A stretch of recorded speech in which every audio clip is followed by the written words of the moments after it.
আপনারা দেখছেন কুমিল্লার সময়, সত্যের সন্ধানে অঙ্গীকারবদ্ধ। সাধারণ মানুষের চলাচলের রাস্তা বন্ধ করার অভিযোগ উঠেছে চারিপাড়া গ্রামের লাকি আক্তারের বিরুদ্ধে। কুমিল্লা দাউদকান্দি উপজেলা ইলিয়টগঞ্জে উত্তর ইউনিয়নের চারিপাড়া গ্রামের ৪ নং ওয়ার্ডের মৃত রমজান আলীর মেয়ে লাকি আক্তার এলাকার কাউকে পরোয়া না করে নিজেই ক্ষমতার প্রভাব খাটিয়ে চলেন ৪ নং ওয়ার্ডে। চারিপাড়ার ৪ নং ওয়ার্ডের প্রায় ২০টি পরিবার নিরুপায় হয়ে পড়েছে তার ক্ষমতা বলে। জানা গেছে, লাকি আক্তারকে কেউ কিছু বললেই তিনি মামলার ভয় দেখান। যে রাস্তা দিয়ে বছরের পর বছর ধরে মানুষ চলাফেরা করত, অদৃশ্য ক্ষমতার প্রভাব দেখিয়ে সেই রাস্তা বন্ধ করে দেয় লাকি আক্তার। ৪ নং ওয়ার্ডের প্রত্যেকটি মানুষ লাকি আক্তারের বিরুদ্ধে অভিযোগ দিতে প্রস্তুত, কারণ গ্রামবাসী সকলের দাবি, আমরা রাস্তা চাই, রাস্তা কেন বন্ধ থাকবে। এ বিষয়ে প্রতিবেদন করতে গেলে কুমিল্লার সময়কে এলাকাবাসী জানান, আপনার আমার সমস্যা হয়েছে, আমি এই দেশ ছেড়ে চলে যেতেছি। কেন চলে গেছেন? এই মহিলার ধরাতে। নাম কি? লাকি। কেন চলে গেছেন? কি করছে উনি? উনি আমার চতুর্দিক দিয়ে বেড়া দিয়েছে। চতুর্দিক দিয়ে শুদ্ধ বেড়া দিয়েছে, রাস্তা বন্ধ করে দিয়েছে। আমি একটা বাসের ফুল দিছিলাম উত্তর দিকে। ভাই ভালো নাই বেশি। কেন? এই দিক দিয়ে রাস্তা বন্ধ করে দিয়েছে না, আমরা বিয়ে হয়েছে ধরে রাস্তা দিয়ে এই দিক দিয়ে চলাফেরা করি, আমরা রাস্তা বন্ধ করে দিচ্ছি। ওদিকে যাইতে গেলে কি বলে লাকি? লাকি বলে যার যার রাস্তা দিয়ে যেতে যাও, মানে এই রাস্তা বার করে লওয়ার পর আমরা হাক্কা দিই, তোমরা হাক্কা দিয়ে লও, হাক্কা দিলাম, হাক্কা দিলাম তো আমরা সবাই মিললে হাক্কা দিয়া লইছি। এখন কি চাচ্ছেন? এখন আমরা রাস্তাটা চাই। রাস্তাটা চান? এখানে চলতাম আর কি, 3 ফিট জায়গা ছিল, এটা বন্ধ করে দিয়েছে। বন্ধ করছে কে জায়গাটা? লাকি। লাকি না? আচ্ছা, এই জায়গায় এখন আপনারা চলাচল করছেন কি দিয়া? আমরা ঘরের পিছন দিয়ে চলাচল করতে যাই। কি এখানে কি আছে? না, কিছু নাই, রাস্তা আছে, আমাদের ঘরের সাথে রাস্তা আছে আবার। কিন্তু এই রাস্তাটা দিয়ে আপনাদের চলাফেরা ছিল, কেন বন্ধ করছে? এখন আমরা জায়গা রাখছি, আমার কাকারা ছিল না, 2 কাকা ছিল, ওরা আমি জায়গা রাখার পরে ওরা আমার না জানে মাপ দিছে, এখন জায়গা পায়।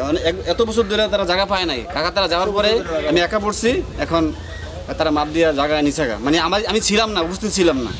এ বিষয়ে দুঃখ প্রকাশ করে ডাক্তার সাইদুল বলেন, আসলে রাস্তার ব্যাপারে আমি যেটা জানি, আসলে এখানে তো লম্বা বক্তব্য দেওয়া ঠিক না, তো সরকারে বলি সেটা হলো, আমি তাদের বাড়িতে কিন্তু এর আগেও অনেকের কাছ থেকে অভিযোগ পাইছি, তো অভিযোগ পাওয়ার পরও আমি আসলে যাওয়া হয়নি, ঠিক আছে। তো আজকে স্পটে ঘুরে যা দেখলাম, আমি আপনার মাধ্যমে লাকি আপার কাছে আমি একটা প্রশ্ন করবো। প্রশ্নটা হলো, লাকি আপায় তো আমরা যে মারা যাই, কিন্তু আমাদের পাড়া প্রতিবেশী যারা আছে তাদের সহযোগিতা কিন্তু আমরা কাম্য করি। তো লাকি আপাইকে এটা আসলে কাম্য করে, যদি এটা কাম্য করে তাহলে ওনার পাশে যারা আছে আমি বলবো তাদেরকে একটু, যেইভাবে আমি দেখলাম যে মানুষের বাথরুমে যাওয়ার রাস্তা বন্ধ, তারপরে বাড়িতে যাওয়ার রাস্তা বন্ধ, আমি লাকি আপার কাছে অনুরোধ করবো যেন সে এগুলা মানুষকে যেন এই সুযোগটা করে দেয়, তাদের সাথে যেন মিলামিশা চলে, কারণ দিন শেষে তারাই কিন্তু লাকি আপার কাছে এসে দাঁড়াবে। এ সময় স্থানীয় মনির ভূঁইয়া এবং মোতালিব ভূঁইয়া বলেন, সমস্যাটা হয়েছে আপনার অরিজিনাল যে রাস্তা চলার, এটা 100 বছর আগের রাস্তা। আমার বয়স মোটামুটি 60 বছর চলতে আসছে। আপনার কোন এই এলাকারে? হ্যাঁ, আমার বাড়ি চারিপারে, পাশের বাড়ি ভূঁইয়া বাড়ি, আমার নাম মনির ভূঁইয়া। এখন সে লাকি, ফেরদৌসী আক্তার লাকি, সে রাস্তাটা বন্ধ করে দিচ্ছে। কেন বন্ধ করে দিচ্ছে? কেন এটা সে তো ভালো জানে। এখন তার বাড়ির লোকজনকে সে দিক দিয়ে যাইতে দিতেছে না। এই পরিপ্রেক্ষিতে তাদেরকে বলতেছে ওই দিক দিয়ে, মানে তার কোনো খারাপ কাজটা হইলেই সে চায় বাড়িওয়ালারা তার পক্ষে থাকুক। এখন বাড়িওয়ালারা তার খারাপ কাজটার পক্ষে থাকবে না, তার কথা শোনে না, এরকম, যেই কারণেই সে দিক দিয়ে রাস্তা দিবে না। এখন সেই যে বাসার হাঁকড়া বাড়িওয়ালারা দিয়া রয়েছে, এটা দিয়ে এখন তারা আসা যাওয়া করতে আসছে। লাকি আপা রাস্তা, দোকানপাট প্রত্যেক কিছু নিয়ে সে মানে প্রজেক্ট সব জায়গায় তার কাম হলো খালি ইকু কার্য তৈরি করা। তো মহিলা লোক কার্য করতে যায় কি, উনি সব ক্ষেত্রে এই কার্য উনি এরামি করে, সামাজিকতা বোঝানো একতরফা কাবজাত করে, প্রত্যেকের লোকে হের মানে হের বাজুন্য লোক অভাব নেই, বহুত সবার লোকে হের বাধা, একদিন চলে পরের দিন এই যাবে। এটা হলো মামলা প্রকৃতির লোক। কুমিল্লার সময় সরজমিনে গিয়ে দেখতে পায়, রাস্তা বন্ধ থাকার কারণে বাঁশ দিয়ে পুষ্কুনির ওপরে সাঁকো তৈরি করে জীবনের ঝুঁকি নিয়ে পারাপার হচ্ছে গ্রামের 20টি পরিবার।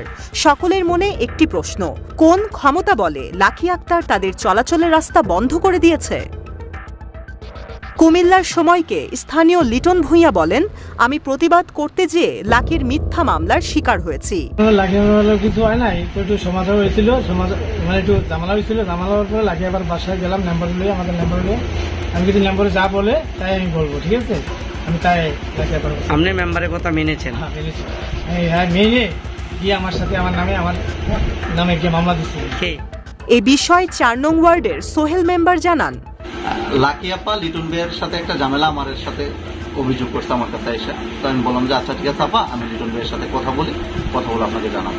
তো লিটন ভাইয়ের কথা বলে লিটন ভাই বলে আচ্ছা ঠিক আছে, যদি অভিযোগ করে তাহলে যদি মেম্বার তুমি যখন বলো তখন আমি ওনার সাথে যাব, ওনার সাথে কথা বলবো। তো এক প্রকারে আমরা ওখানে যাই, কথাবার্তা বলি, লিটন ভাইও কথাবার্তা বলে এখানে লাকি আপা বিষয়টা মাইনা গেছে। এখানে ছিল আমি কামাল ভাইয়া আসছিল ইয়ার পক্ষ থেকে, লাকি আপার পক্ষ থেকে, ওরা লাকি আপা মাইনা যায় বিষয়টা। তো মানলে আমরা ওখান থেকে চলে আসি।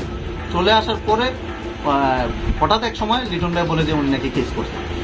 ডাক্তার নুরুল ইসলাম ভূঁইয়া বলেন, এটা আমি যতটুকু শুনছি আর কি, যেটা তাদের সমস্যা ছিল এটা তখন আমাদের যে গ্রামের মেম্বার আছে সোহেল মেম্বার, সে যাই একটা মোটামুটি ফয়সালা করছিল।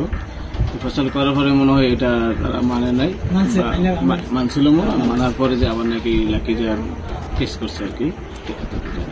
পরে সার্বিক বিষয় সহ মামলার সম্পর্কে ফেরদৌসী আক্তার লাকির কাছে জানতে চাইলে তিনি তার দোষ অস্বীকার করেন। লাকি বলেন, মামলা করার জন্য আমার কাছে যথেষ্ট প্রমাণ রয়েছে, সেজন্য আমি মামলা করেছি। তবে সরজমিন মামলার তদন্ত করতে এসে এসআই মোহাম্মদ এনামুল হক মামলার কোনো সত্যতা খুঁজে পাননি বলে জানা গেছে। ফেরদৌসী আক্তার লাকি, লিটন ভূঁইয়া সহ যে 4 জনের বিরুদ্ধে মামলা দিয়েছেন প্রত্যেকেই প্রশাসনের কাছে এই মিথ্যা মামলা থেকে মুক্তি চেয়েছেন। লিটন ভূঁইয়া বলেন, আমাদেরকে যেন মুক্তি দেওয়া হয়, কারণ আমরা নির্দোষ।